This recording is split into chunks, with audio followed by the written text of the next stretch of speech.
friends! Today we're going to keep reading our chapter book, The Night at Dawn by Mary Pope Osborne. Let's review. The title of our book is The Night at Dawn. Our characters are Jack, Annie, the knight, and the horse. Our setting is the woods, and now they're in the castle. So if you remember, Jack and Annie found the tree house again. Annie opened up the book to the picture of a knight and pointed to the knight. And now they are back in time at the castle. They're running away from some people, so let's find out what happens next. Chapter 6, Ta-da! In the torchlight, Jack saw 3 huge men standing over him. One with very squinty eyes held the torch. One with a very red face held Jack. And one with a very long mustache held on to Annie. Annie was kicking and yelling. "Stop," said the one with the very long mustache. "Who art thou?" said the one with the very red face. "Spies, foreigners, Egyptians, Romans, Persians," said the squinty-eyed one. We'll hang that up in a minute, that's okay. "No, you sillies," said Annie. "Oh, brother," said Jack. "Arrest them," said the red-faced guard. "The dungeon," said the squinty-eyed guard. The guards marched Jack and Annie out of the armory. Jack looked back frantically. Where was his backpack? "Go," said the guard, giving him a push. Jack went. Down they marched, down the long, dark hallway. Squinty, Annie, Mustache, Jack, and Red. Down a narrow, winding staircase. Jack heard Annie shouting at the guards, "Meanies, let me go. We didn't do anything." The guards laughed. They didn't take her seriously at all. At the bottom of the stairs was a big iron door with a bar across it. Squinty pushed at the bar and took it off the door. Then he shoved at the door. It creaked open. Jack and Annie were pushed into a cold, clammy room. The fiery torch lit the dungeon. There were chains hanging from the filthy walls. Water dripped from the ceiling, making puddles on the stone floor.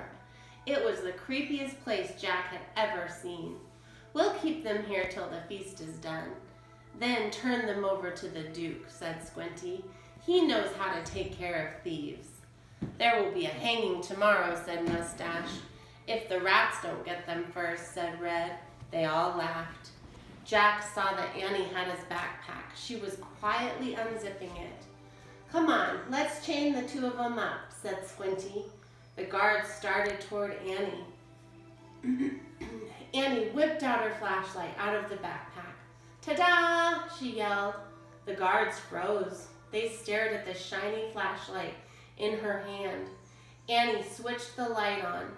The guards gasped in fear. They jumped back against the wall. Squinty dropped the torch. It fell into a dirty puddle on the floor, sputtered, and went out. "My magic wand," said Annie, waving the flashlight. "Get down or I'll wipe you out." Jack's mouth dropped open. Annie fiercely pointed her light at one, then the other. Each howled and covered his face. "Down, all of you, get down," shouted Annie. One by one, the guards lay down on the wet floor. Jack couldn't believe it. "Come on," said Annie. "Let's go." Jack looked at the open doorway. He looked at the guards quaking on the ground. "Hurry," said Annie.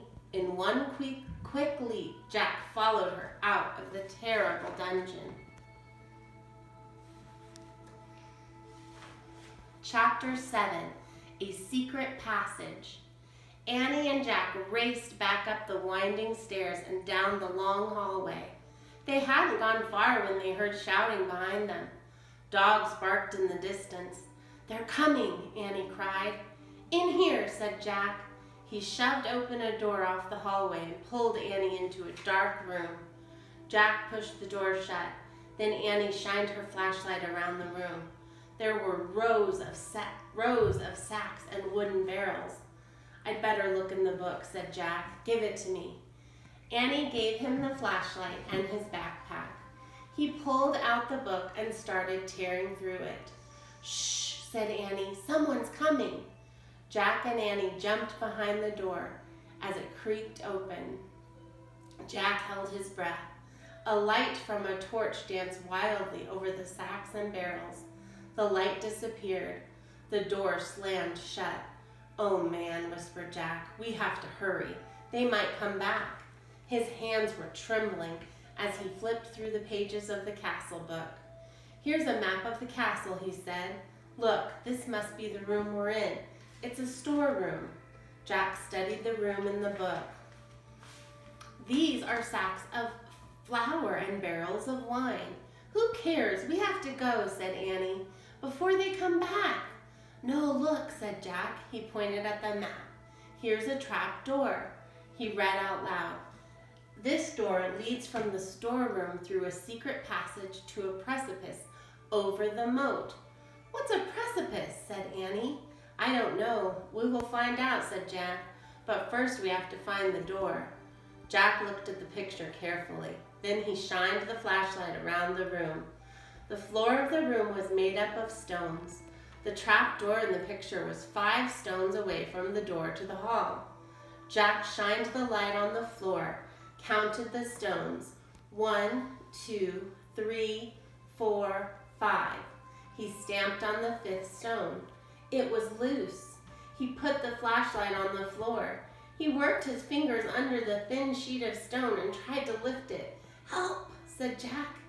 Annie came over and helped him lift the stone square out of its place. Underneath was a small wooden door. Jack and Annie tugged on the rope handle of the door. The door fell open with a thunk. Jack picked up the flashlight and shined it on the hole. "There's a little ladder," he said. "Let's go."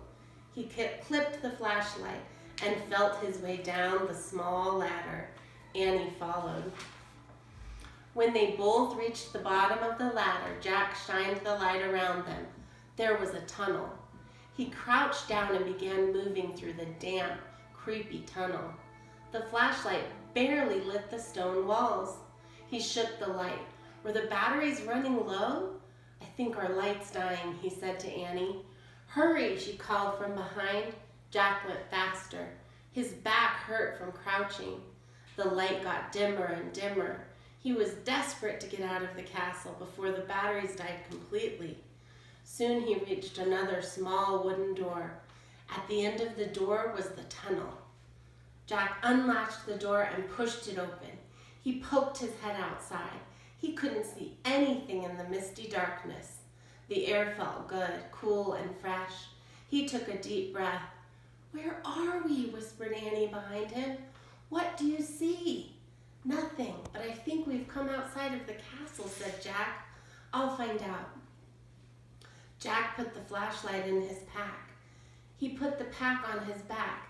He stuck his hand out of the door. He couldn't feel the ground, just air. "I'm gonna have to go feet first," he said. Jack turned around in the small tunnel. He lay down on his stomach. He stuck one leg out of the door, then the other. Jack inched down bit by bit until he was hanging out of the door, clinging to the ledge. "This must be the precipice," he called. "Pull me up." Annie reached for Jack's hands. "I can't hold you," she said. Jack felt his fingers slipping. Then down he fell, down through the darkness. Splash!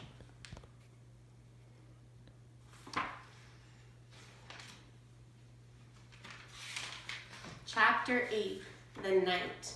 Water filled Jack's nose and covered his head. His glasses fell off. He grabbed them just in time. He coughed and flailed his arms. "Jack!" Annie was calling from above. "I'm in the moat," said Jack, gasping for air. He tried to tread water and put his glasses back on. With his backpack, his shoes, and his heavy clothes, he could hardly stay afloat. Splash! "Hi, I'm here," sputtered Annie. Jack could hear her nearby, but he couldn't see her. "Which way is land?" asked Annie. "I don't know, just swim." Jack dog paddled through the cold, black water.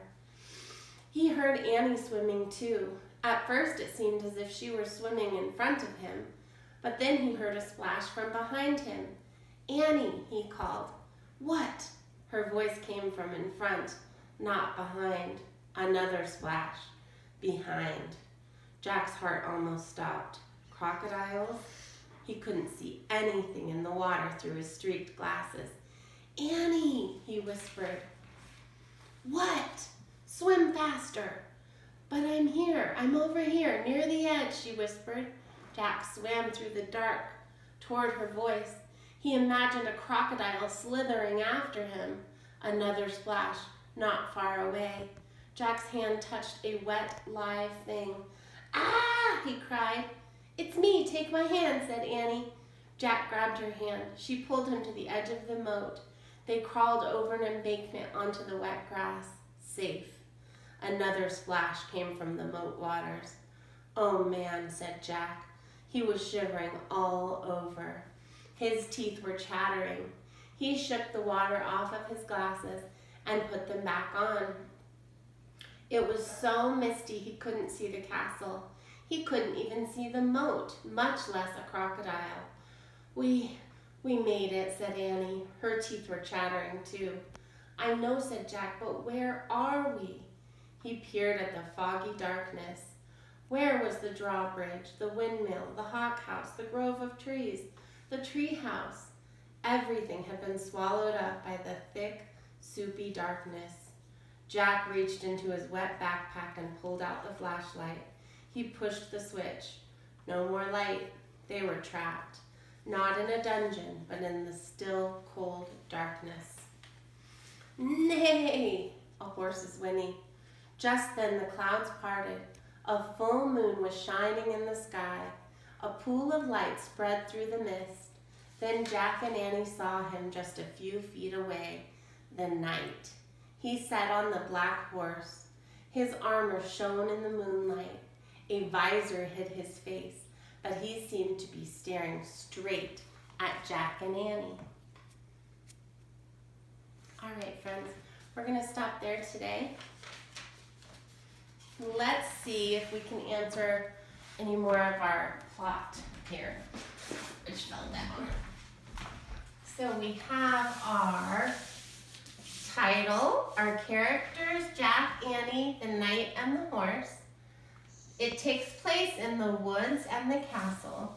It hasn't said the time of our book, but it happens in the medieval time. That's when castles and knights were around.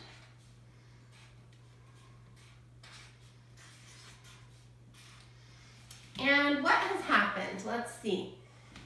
Jack and Annie go back in time to the castle.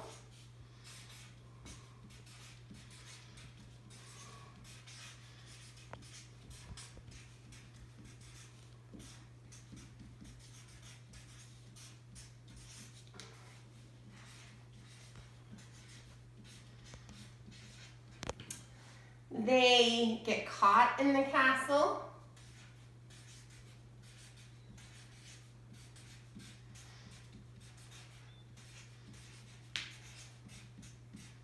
And they escape. It was pretty scary when they had to swim through that moat and they didn't know if there were crocodiles in there yet. So tomorrow we will finish the book. Thanks, guys.